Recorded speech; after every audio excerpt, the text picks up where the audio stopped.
Hello mga kapaig, dahil araw ngayon ng Oh my mga God! kaluluwa, tayo po pupunta yan sa, yan, lilinis po tayo dyan, punta tayo ng Simardelyo. Ayan, nag-ano tayo, nag-script tayo, wala tayong dalang pang script, so ginagawa natin ay itong, simple lang naman, kaysa maggastos tayo ng 500, ayan, gaganon lang naman ang gagawin natin, tapos iliha natin yung lapida, yung marmol. So para yan mga kapaig, para maging malinis, matanggal yung mga dumi sa surface niya. So ayan, nililiha po natin yan. Yung number pala ng liha niyan is 100. So ito po, pintura ulit tayo. Yan, magpipintura na tayo ng yung ano yan, yung walang halong tubig yan, yung pintura na pang simento, walang halong tubig po para madaling matuyo. Yun, simple lang naman. Yan, pahid-pahid lang natin.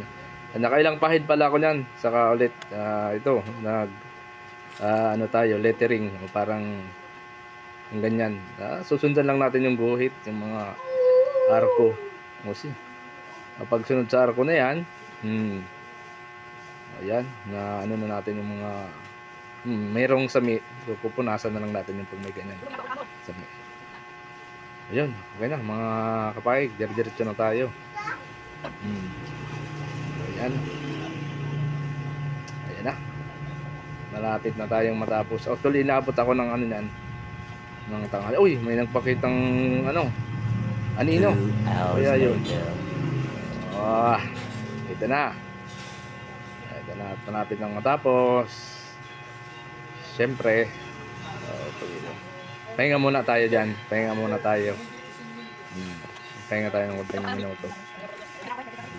Yun, tapos na mga kapaig, napakalinis at napakapumuti na ng papaimi. Ayan na. Okay na. Bye-bye!